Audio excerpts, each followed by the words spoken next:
Standing up in McKinney. This is According to Callus. Today, I had plans. I really did.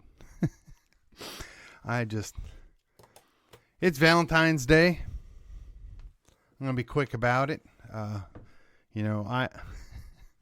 just have had the month that keeps on giving of January, and we're halfway into February. As they say, life goes on. So today we're going to talk about dealing with disappointment. Yep. Entirely different subject here. I'm sorry. Before we go any further, let me remind you, like, share, and subscribe to this podcast. That makes all the difference. Whether it's the algorithm or whatever, they do their thing, I do my thing, and together, we're trying to get the word out. We're trying to give you a little alternative thought. Seems my Monday episode did exactly what it was intended to do. So kudos to me. That being said, we're not even going to go any further. Who cares? As I said multiple times, who cares? So when we're talking about disappointment, I can say without any lack of certainty, in other words, with complete and utter certainty, for the last 30 years, this Valentine's Day will be my 30th Valentine's Day with my lovely wife. I have been blessed. Not to say it hadn't been challenging. There haven't been difficulties. There haven't been, let's say, less than pleasant days. But on the whole, 30 years in, completely blessed.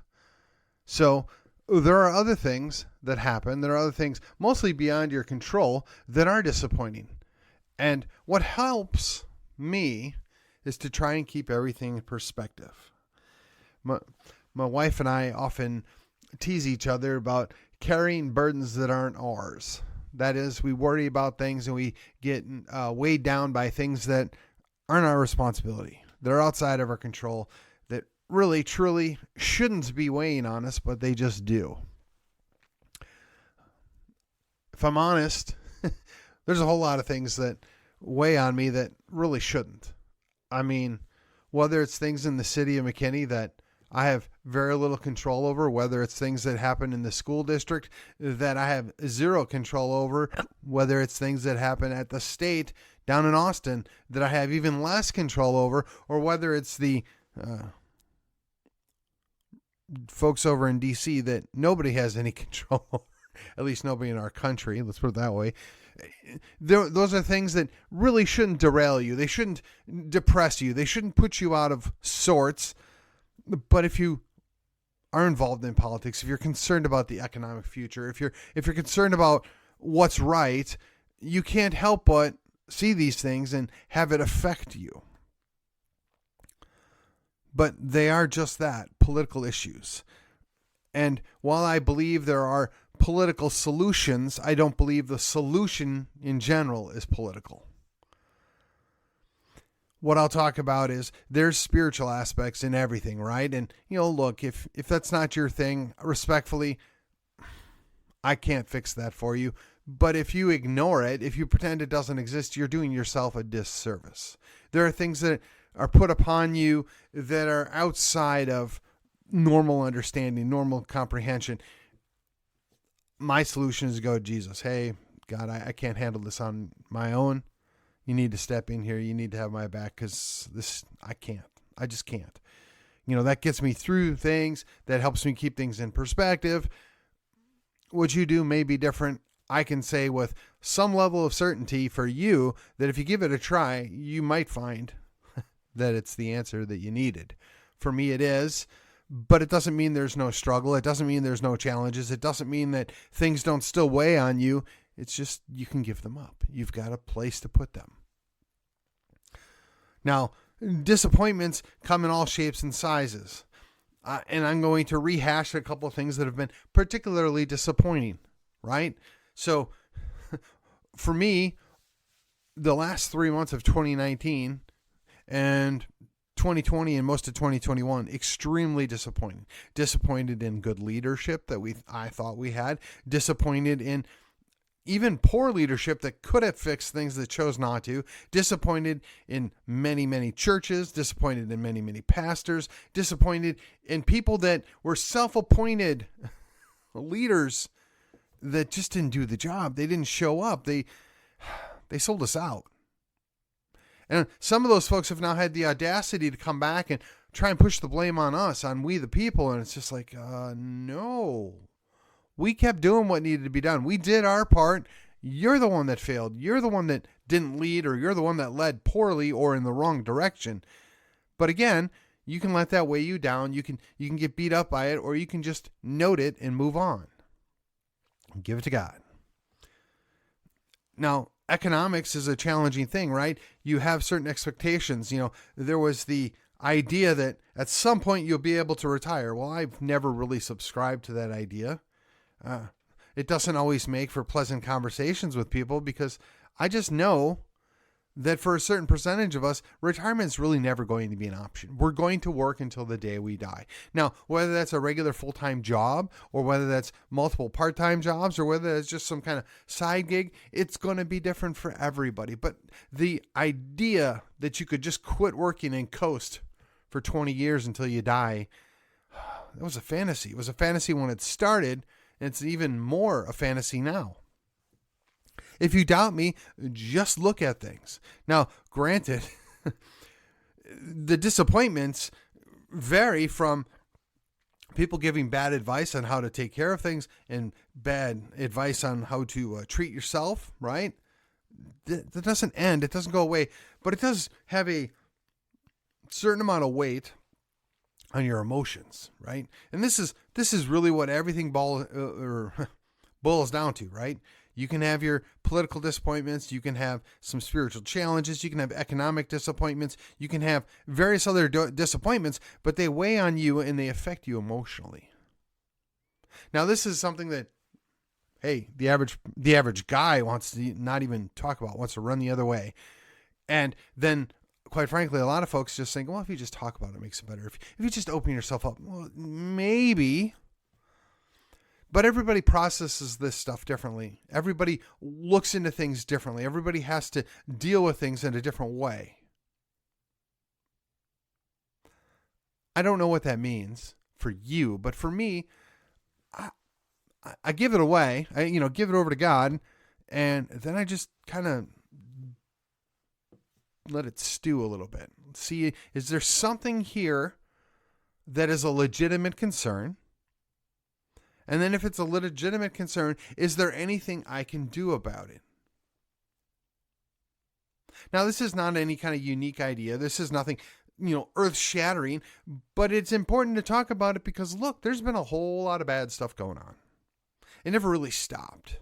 And I mean, if you've been paying attention to the world around us, there's a whole lot more bad stuff going on. So again, it's weighing on me. Is it important? Is it real? Is it a threat, if you will, to me personally, to my family? Well, if that's the case, what do I need to do about it? How do I approach it? What's some things I can do to mitigate it? Is there anything I can do to lessen the chance that it's got a direct impact on me? There's all these different things you can, play out in your mind, which is what I mean by stewing on it. And then the second thing is there anything I can do about it to directly change it or affect the probability of it occurring? Now, this is where it gets kind of dicey. With as politically active as I am and involved, I have to say, there's not really a good answer on any one thing. I mean, look, even if you're the governor of Texas and you have this enormous amount of power because you've declared an emergency, there's only so many things you can do. There's only so much power that you have. You can't fix everything. Even if you're President Biden and you, with the stroke of a pen, you can create a new bogus law, that only matters as if other people care and listen to it. Now, today I was listening to Brian McClanahan. He was talking about the Hawaii Supreme Court that basically told the U.S. Supreme Court, yeah, we're going to do our own thing here. We're a sovereign state, and that's just the way it's going to be. And he was quick to point out it's not that he agreed with what the decision was, but the leverage, the arguments, the reason why they came to the conclusion is fascinating, exciting, and really dead accurate. And he encouraged others out there, right of center, follow suit. This is the Hawaii Supreme Court leading the way. Every other state needs to do this as well. This is about disincorporation, right? So again, you look at what they did at the Supreme Court level, or you look at what they did in the Texas Court of Criminal Appeals or the Texas Supreme Court, and you see certain things that happen. And if you can look past that and understand that this has opened the door, so there are some remedies available, there are some unique and new things that can be done, that doesn't mean that it's going to necessarily fix anything. It just means that it's going to stir the pot, right? It's going to give you new options.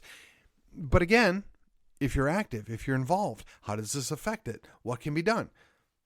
So my one little thing, the thing that I'm going to be looking forward to doing later on this year is I'm going to go down to San Antonio, and we're going to work on a platform for the Republican Party of Texas, whereupon we're going to say, as good Republicans, these are the things we believe are important to we as Republicans, and we would like our state legislature to go and follow through on these items. In fact, some of these are so important that we make them legislative priorities, whereupon we say, hey, Texas legislature, these things are so important, we demand that you take and deal with these this term.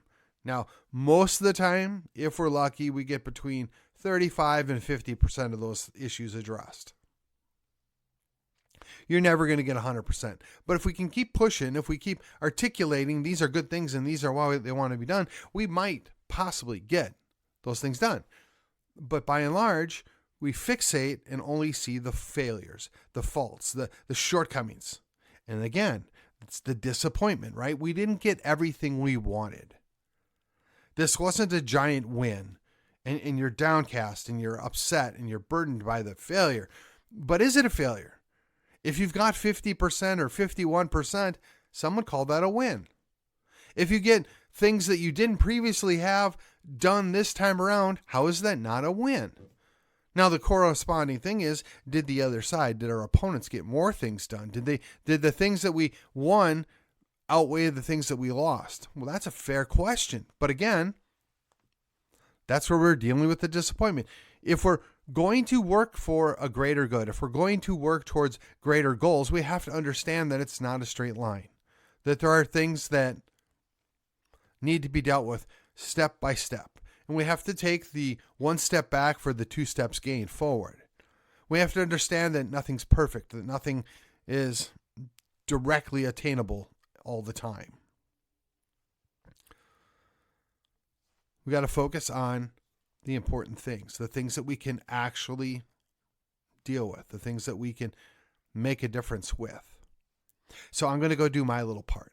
And I've encouraged you all for a couple of years now, find the one thing that you care about. Find the one thing that you're involved in. Find the one thing that you think you can make an impact. Now, it's fair to say that not everybody's going to get everything all the time. It's fair to say that you might only get 10% the first go round, but it doesn't mean you quit. We didn't get to the position we're at in this country because the leftists quit. No, they kept coming. They kept taking a bite after bite after bite, and sooner or later they got the whole loaf. Or at least that's how it looks, and that's what some people think. It's not over. It's not the end. So, closing thoughts here. I've often quoted the idea that we're supposed to occupy, right? We're supposed to hold things until Christ returns. Now, my wife, she challenged me. Hey, are you sure that that's there? I'm like, well, yeah, I went and looked it up. And I said, but are you sure that means what you think it means? Oh, that's a fair point. Because it was differently in the New Standard versus the King James, right? So I look into it and I'm like, okay, so what they meant by, or what is presumed they meant by the idea or notion of occupying is that they were supposed to be involved. They were supposed to participate. They were supposed to be a part of what was going on around them. It said engage in commerce. I mean, but let's draw this to its logical conclusion. If you're engaged in commerce, you're taking part, you're involved, you're doing certain things. That's not a bad thing. I don't know that it has the same context of military conquest, but I don't even think that, at least from my point of view, that occupy meant military conquest. No, it just meant hold the line, be involved. Don't give up, don't walk away. So when I talk about my disappointment, that's what I focus on most is we have our people that have this orderly way about them that they surrender. They give it up. They walk away. They leave the battlefield. They don't even engage in battle anymore. We lost. It's over. The thing is even when the left was losing, they never quit. And they got each little bit, and then they built and built and built and built. And sooner or later, they had what some would say is a commanding lead. I don't believe that's the case. I believe that this is not over, and it won't be over for quite some time. But that requires of us to be engaged, to be involved, to not quit, to not get discouraged, not to despair, but to deal with whatever disappointment we had of not getting the big win and focus on the next thing we can do. Really and truly, the best way to deal with disappointment is to look forward and work towards the next win, the next action, the next thing that you can actually do to deal with a real threat that you can actually make an impact in dealing with. But if you lose sleep and you lose sight of the fact that there are all these things that you can do nothing about, and you focus on all of them, and if you lose sight of that, hey, there are some things we can address, you're going to lose. You might lose yourself. You might lose your family.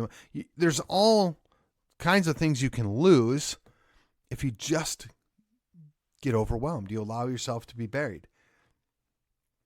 So the idea of dealing with disappointment really boils down to keeping it in context, understanding what it was that you're disappointed about or the loss that you saw or that you felt, and deal with what can I do to overcome this, and what can I do to be prepared for the next thing that comes down the path, and how do I approach real legitimate problems or threats in a way that I actually can affect an outcome. Because if you can't affect an outcome, it makes no sense to go out and do anything about it. Not unlike the Don Quixote, right? The man of La Mancha, he's tilting at windmills. You're not going to do anything to that windmill. How is this different? I really don't think it is, but it's perhaps not the best analogy, but it's what I had to work with. And again, I appreciate the fact that most of you will drop in, listen. Some of you even go to the trouble of following or subscribing to the program. Hey, that helps. That makes a huge, huge difference. If you're getting notified, it helps the algorithm, right? And if you're particularly motivated or happy or maybe even upset or despairing over something I've said, and you took the time to rate or review the program, that makes a difference. It does. But at the end of the day, I'm my own cheerleader. I don't look at cheerleader as a pejorative. I don't look at it as a negative thing. It just is what it is.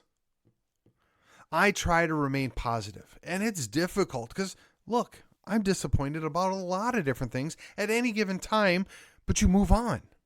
You accept that what it is, and you move on to the next thing. You can't continue to dwell. You can't focus on failure. You can't focus on shortcomings. You can't focus on whatever. You got to move on to the next thing.